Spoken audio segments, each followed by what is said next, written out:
Pro tip for Mr. Carney, if you increase spending by billions of dollars every year, you're saving money wrong.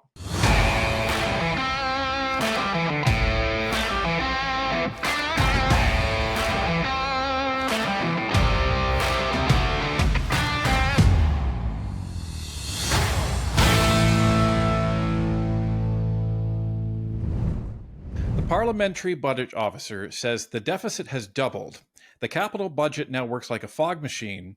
The old fiscal anchors have been traded for targets so low they could win in a standing limbo contest.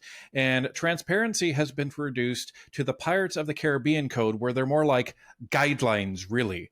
And joining us to talk about this groundbreaking report is our good friend from the Canadian Taxpayers Federation, Franco Terrazzano. Franco, thanks for joining us. Hey, it's my pleasure. Happy to be here. Okay, so your organization just put out a press release of the Parliamentary Budget Officer's analysis of this. It was broken the other day that doesn't seem like the Liberals are too happy with the, I would say, transparency of Jason Jake and the Parliamentary Budget Office, so they're looking for somebody new. And it doesn't look like this Parliamentary Budget Officer's report has been impacted by that in any way, shape, or form. So what is the take of yourself and the CTF on this report? Well, first, let me just say this report is scathing, an absolute bombshell of a report. I mean, look, the PBO is slicing through Carney's creative accounting, completely slicing through any shred of credibility that the federal government had on the finances. Okay, so let's just go back a second, right? Because you've heard the Prime Minister, Mark Carney, many times say, oh, we're going to balance the operating budget. Oh, we're going to balance the operating budget. Well, number one, that fiscal anchor was always fake, right? Balancing the operating budget has been a fake fiscal anchor since day one, right? Because let's just call a spade. You aren't balancing squat if you continue to borrow tens of billions of dollars every single year.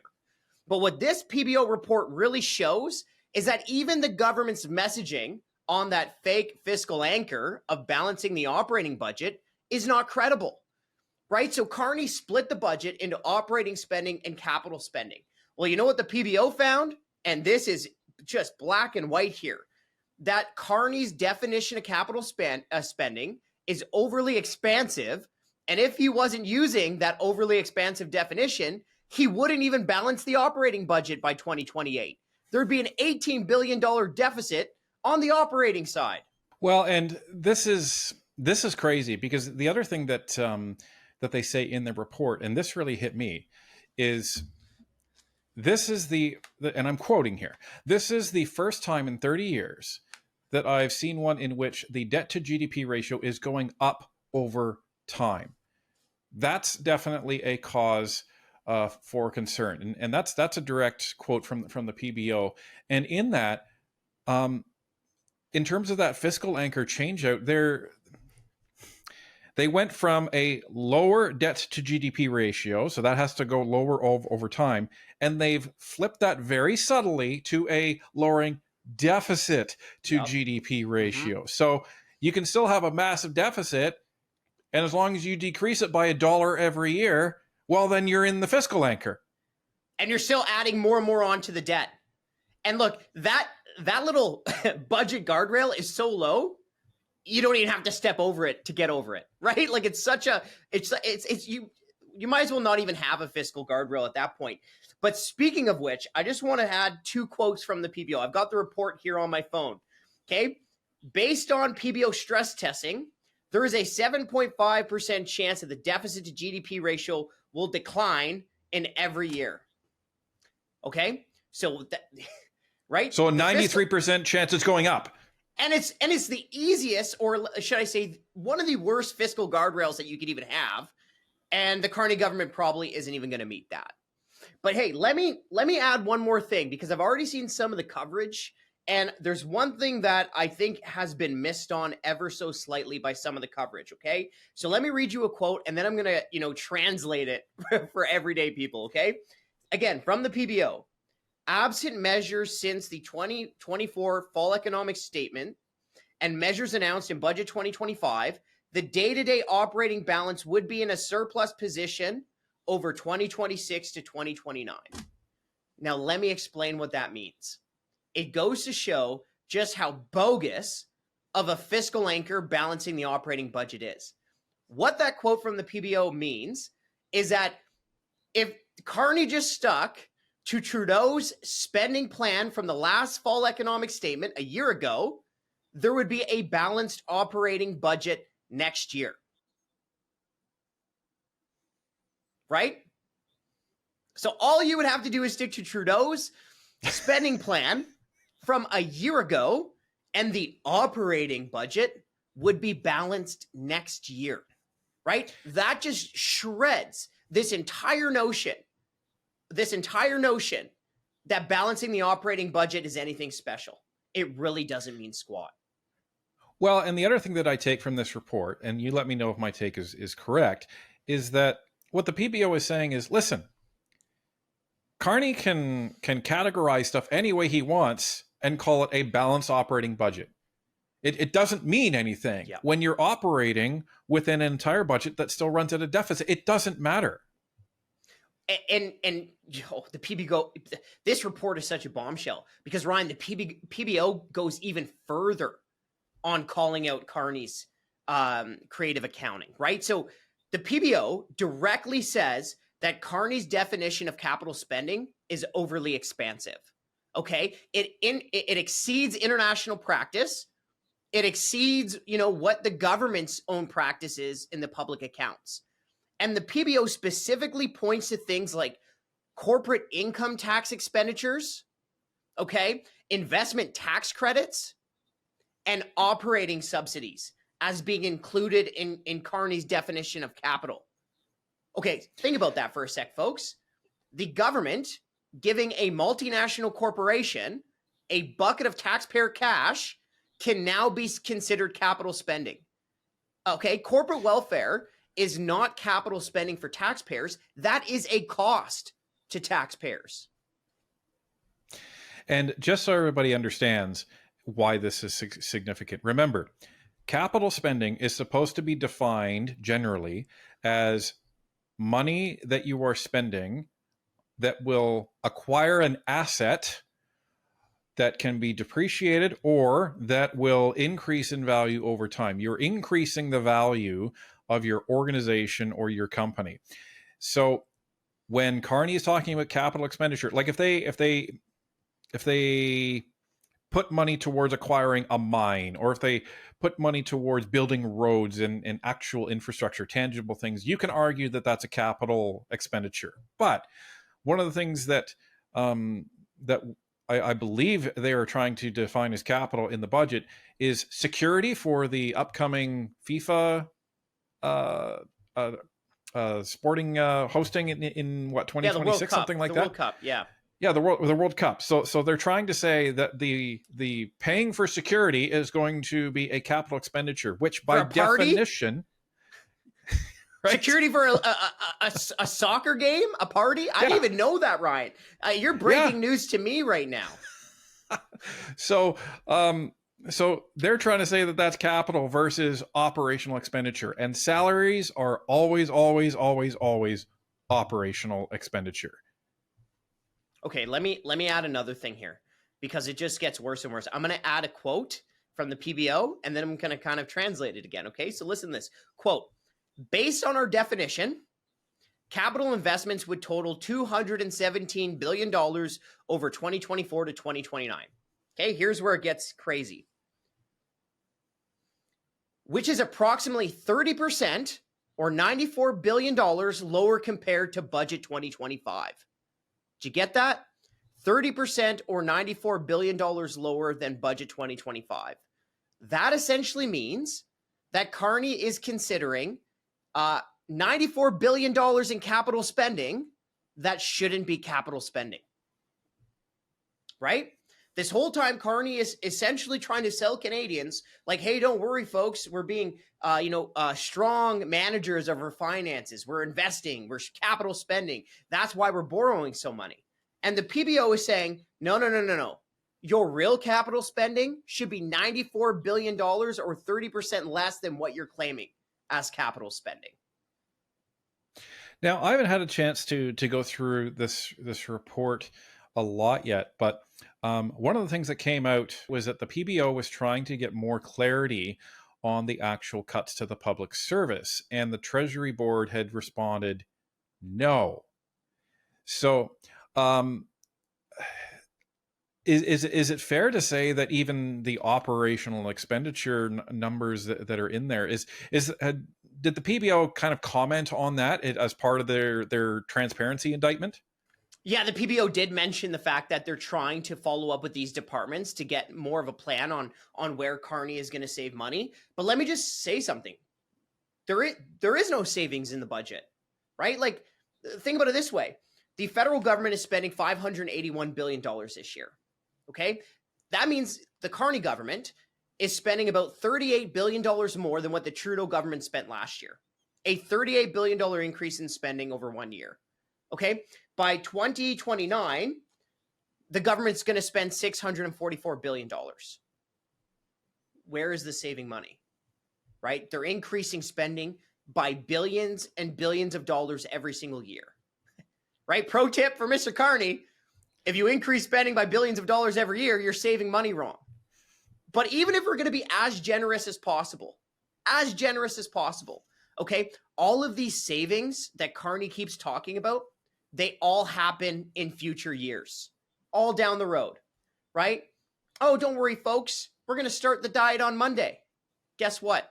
Monday never comes, okay? This should give taxpayers flashbacks of the Trudeau era, right? Where Trudeau back in 2015 said, oh, don't worry, folks. We're just going to run these small little deficits to invest in infrastructure, right? Starts to sound pretty similar. And then we'll balance the budget in 2019. That balanced budget never came. Or what about in budget 2023 when Trudeau said, don't worry, folks, we're going to find $15 billion in savings in future years. Those future years never materialized. Exactly the same thing is happening in this budget, right? Where Carney is massively increasing spending by billions of dollars every single year and then promising in the future that the government is going to find some savings. I'm not buying it. Well, the other thing that's concerning to me is we've actually received an email that was sent internally to some of the government employees, and they are trying to buy people into early retirement as well. So what they're doing is they're offering a no penalty retirement package where you can retire early and still get the full benefit. So to the diet analogy, you're saying, okay, well, we're going to go on diet on Monday, but for breakfast, I'm going to have 2 Big Macs and 10 large fries.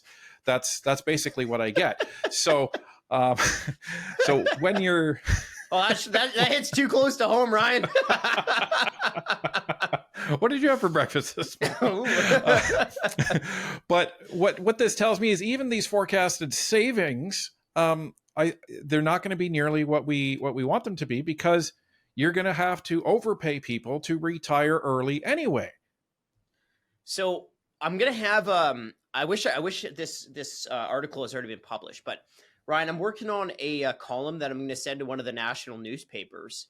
And I'm just about done finishing the numbers, but it essentially shows that even this, so in the budget, Carney essentially said that they're going to reduce the number of federal employees by about 40,000 or 10% over the next 3 or 4 years, right? From the peak of the Trudeau era.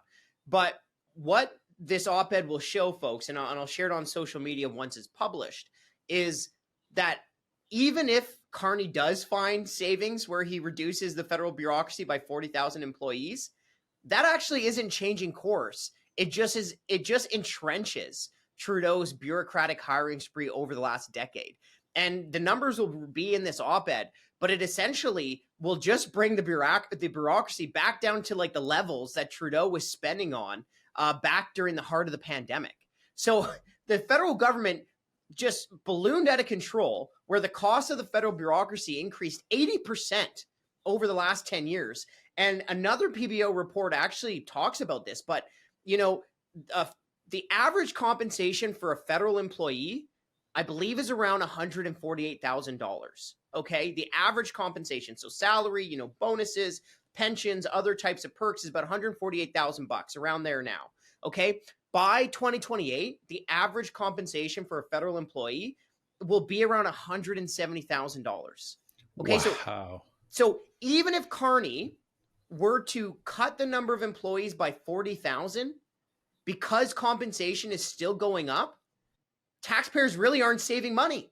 You might it's still entrenching the massive explosion in bureaucracy costs under Trudeau. But Ryan, one other point I want to make here, because we see these headline numbers that Carney is going to cut the bureaucracy by 40,000, but that actually doesn't mean that the total number of employees will go down, right? So what the government does a lot of the time is they may reduce number of employees in one department, but then increase the number of employees in another department. Which is what they're doing. They're planning to do with the Department of Defense. Okay, there you go. So even then, you actually might not see the total number of federal bureaucrats go down under Carney's budget plan. Yeah, and it's the shell game that they're playing that is trying to convince people that, oh, we're being fiscally responsible. But Franco, we were told that this was a banker, this was a genius economist, and our economy would be okay under this man. Are you trying to say that that's not true? Well, the banker was supposed to be better with the numbers than the drama teacher, but the banker's numbers or the banker's math just ain't mathing. Let me tell you, okay? Look, even over the next 4 or 5 years, Carney plans to rack up about twice as much debt as what even Trudeau was planning over the next 4 or 5 years. Okay, so it's absolutely crazy. And look, I can't understate how damning the PBO's report really is, right? Because since day one, when we heard that Carney's going to split the budget into two, only balance the operating budget, we called him out for this creative accounting, using complexity to try to muddy the budget waters, right? To try to use this complexity, use this creative accounting to hide the fact that the debt is spiraling out of control. But the debt is spiraling out of control, and it's only going to get worse and worse and worse unless we actually see some big time cuts. And, think about it this way. By 2029, 13 cents of every dollar the government takes will go to pay interest on the debt. 13 cents of every dollar the government takes will be paying interest. And if you look at Trudeau's spending and his deficit spending, and you just take out COVID, and then you take it and you look at Carney's spending plan, Carney is actually on track to spend more money than Trudeau would have over in 5 years than Trudeau would have spent over 10 years. What does that say? It's disgusting. It's disgusting. Let me just add another element here, because I think it's very important to give kudos when somebody does something courageous and does the right thing. And on that note, I just want to, my own personal thanks to Jason Jakes, the interim parliamentary budget officer, because he's now published 2 groundbreaking reports trying to pull the fire alarm, right? The last one was back in September, and you probably heard you would have covered this, right, Ryan, where he was in committee calling it unsustainable, stupefying, shocking, something's going to break. Everybody should be concerned.